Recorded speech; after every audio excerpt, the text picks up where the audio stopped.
Welcome back to the Learn DAX in 2 minutes series.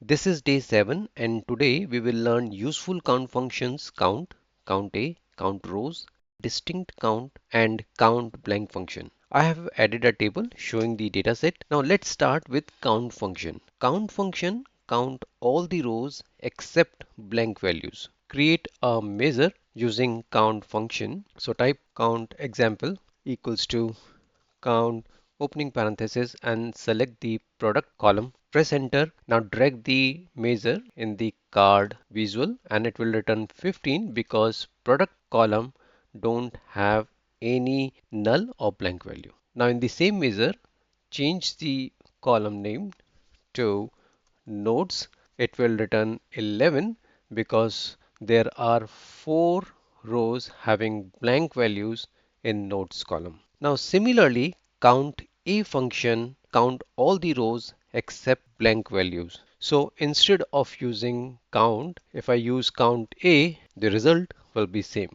The only difference is count a function can count boolean values also. So if I use is returned column, but instead of using count a, if I use count, it will return error. CountRows function count the number of rows in a table. Remember, it does not work on columns and you have to provide the table name. It will return the total number of rows.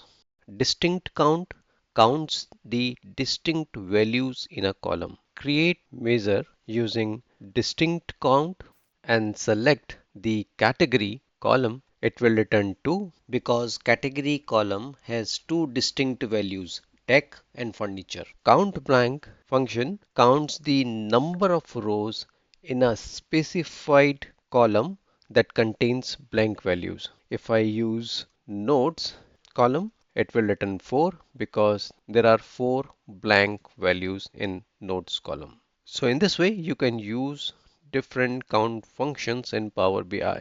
In the next video, we will explore difference between calculated columns and measure, which is an important concept to understand before moving forward. So stay tuned.